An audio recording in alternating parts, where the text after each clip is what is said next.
We talk about going to different events, and this event is worthwhile, just #1 in the world of lacrosse, and of course with the First Nations group and the community. Don, you had the luxury of taking the Six Nations team up to the Squamish Nation on Monday for supper. Tell us about how that all ensued and how did it happen? Well, I've had a relationship with the Six Nations people for the last 25 years, and it's been ongoing. I played lacrosse out there, and it's just the way of our tradition is that from people coming far away, we open the door for them and have a meal for them to have respect, and just basically open the door and say, come out here, and you're more than welcome to play on this land. Must have been real enlightening for them, because I was talking to some of the boys earlier. They've never been to British Columbia. No, I mean, it's so beautiful out here. I mean, we take it for granted, but they really like it here. A lot of them want to live out here. Bit by bit. Tell us the tradition and the support that the First Nations group has across the country. You know, there's so much support when you go to community. There's always open doors, and it's just the way of our people, with a kind heart, having respect for one another, and you know, it goes a long way. You got to have that love and respect for one another, and it just shows out here. You know, they're from Ontario, and we got people out here from BC, and we just the tie hasn't been broken.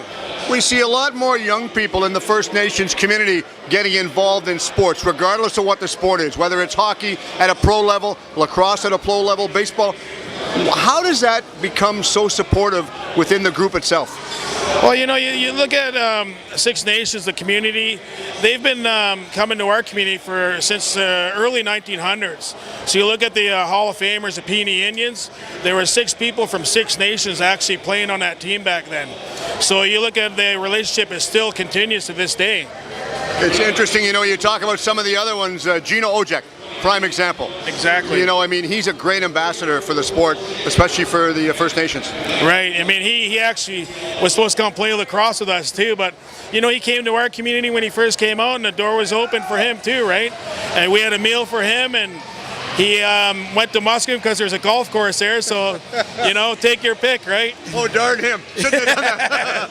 Now, we want to talk about the simple fact of the drum. We hear the beating of the drum all the time, and it's just great. It seems to motivate the guys. You know, it's a heartbeat of our nations. It hasn't stopped.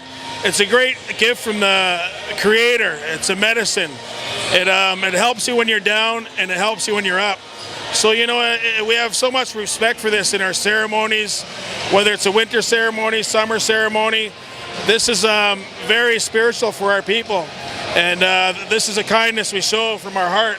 Would you say it could be acted or used as a motivational tool for the guys? Because they play, and when the drums get going, man, oh man, they just seem to pick it up a notch or two. You know, you watch their feet, they're running to the beat, you know, and they're, like I said, when they're down by a few goals, as you seen last night, they didn't give up. That drum beat just motivates them not to bring themselves down, but we help pick them up too at the same time. We're sending prayers out to them. Is this a tradition that's been going on for decades? You know, far as my grandfather, Chief Mathias, he used to do opening prayers for the teams that came out back in the 30s, 40s, 50s, and the tradition hasn't been broken. I mean, we're still alive and strong, and as you see, we're getting stronger and stronger with especially Six Nations.